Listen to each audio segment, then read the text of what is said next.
Hi there. Today's video is about the feet. The foot is a very complex mechanism, beautifully engineered mechanism, and it is a part of the body that we tend to overlook. It's quite interesting that whenever there's an injury in the body, it is very seldom that the foot is looked at as perhaps being the cause or the origin of that injury occurring. The foot has a very large number of bones, ligaments, muscles, tendons associated with it. And it also has a very high concentration of exteroreceptors, which give information to the brain about the environment. As I have mentioned in Tadasana before, when we stand with our eyes closed, the only way that our body has to orientate itself in space is through the feet.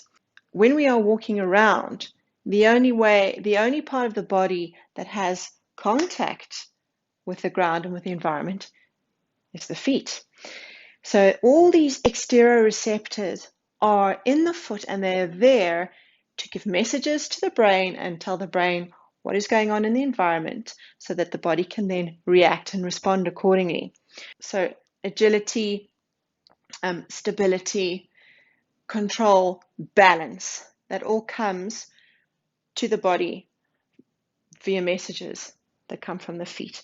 Now we tend to inhibit these exteroreceptors because we wear shoes, and particularly hard, inflexible shoes. So the feet don't get those messages. So like anything else in the body, if you don't use it, you lose it. So these receptors become almost dull and stop giving messages to the brain. So the best thing that you can do for your feet and for the rest of your body is to walk around barefoot as much as possible. So to help our feet out and show them a bit of love, we are going to stretch them and release them and just do a few little exercises to help them be stronger and function better. The first thing we're going to do is stretch out the bottom of the feet. I've got a blanket that I folded up just to make a nice soft pad for my knees, and engage all 10 toes. So I have all 10 toes connected with the mat beneath you. Now I did do this in one of my earlier yoga videos where my daughter actually demonstrated this because I cannot sit up directly onto my heels. So if you can't do that, you can just do similar to what I'm doing. So get all those toes connected with the mat and then leave your weight forward on your hands to support you. And you'll start feeling that stretch at the bottom of the feet. You can sit further back onto the heels or towards the heels. That'll increase that stretch. If you are able, you can bring the torso up and sit directly down on top of those feet and stretch out the bottom. You need quite a lot of flexion through the knees to do that. So just do as much as you can and stay in this position for about 5 breaths. 5 slow, deep belly breaths.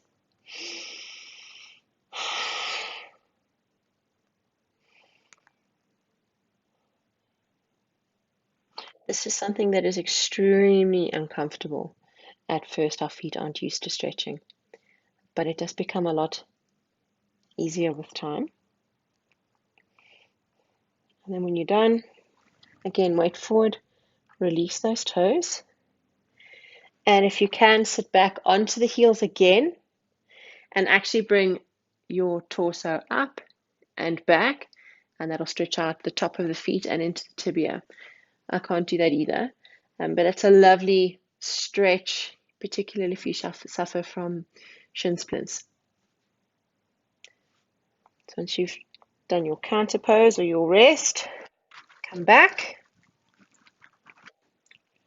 Again, just as far back as you're comfortable. If you can sit upright, do that. And breathe.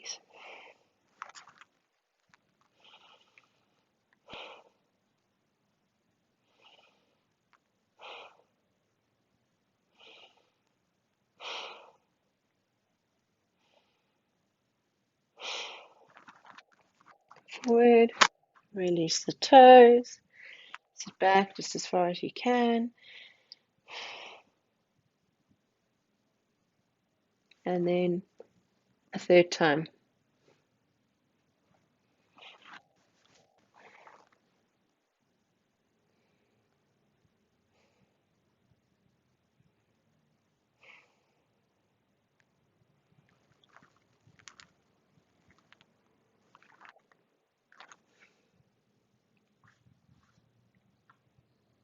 And that's your stretch. Okay, so we've stretched out the feet, and now we're just going to release the feet. Same principle as the roller that we use for the rest of the body. We are going to just try and start working on breaking down those adhesions. So just rolling the sole of the foot over a ball. I'm using a cricket ball. You can use a lacrosse ball, a softball. Try and find a ball that's got a little bit of give to it. And as I've mentioned before, a golf ball is slightly too small. This is quite uncomfortable at first if you haven't done this before. These tight adhesions in the bottom of the feet. Once you've done it a few times, it actually feels really, really good, and your feet will thank you for this.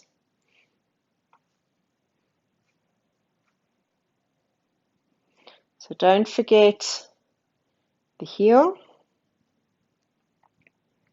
And much the same as when you are working on a roller, when you do come to that point where you find quite a lot of sensitivity, so you find that trigger point, you just hang out there. You press your way down onto the foot so you get that direct pressure. Allow it to subside and carry on with the rolling.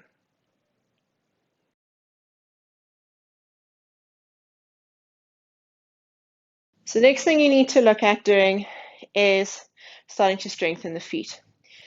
In the beginning, you are probably going to find this a little bit difficult, getting the foot to do what you want it to do, because those neural pathways aren't very strong. I have spoken about neural pathways before. So you know that these are the first things that need to build before we can actually start strengthening the muscle. So like I do in Tadasana, I always say, plant the big foot on the ground and lift up all the other toes. So practice doing that and then dropping the toes and then bringing them back up and down and up.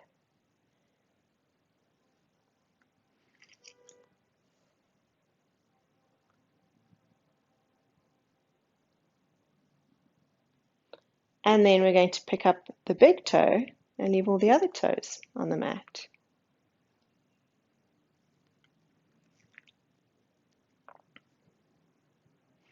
Now, these are all things that you can actually do while you're sitting at your desk. Take off your socks and your shoes and just run through these exercises. Okay, so once you've kind of got that mastered, try to keep your big toe and your baby toe in contact with the floor and lift up. It's quite funny to almost get that message to the foot about what you want it to do. But again, the more often you do these, the stronger those neural pathways will become. And lower down. And lift them up.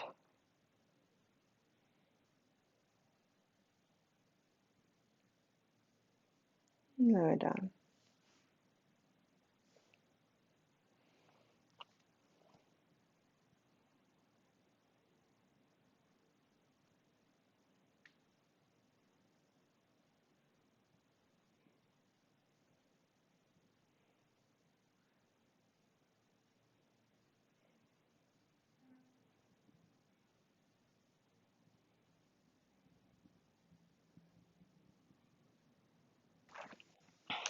So none of these movements are very big.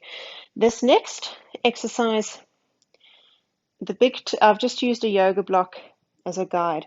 So the front toe, the front of the big toe is in contact with the yoga block, and your aim is to pull these toes away from the yoga block, not by curling the toes, but by bending through these joints here at the base of the toe. So lifting up and releasing, and lifting up and releasing.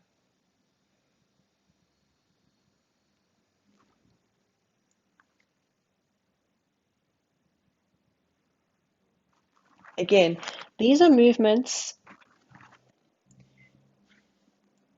that as you practice them and that neural pathway becomes stronger, it will be much easier to do.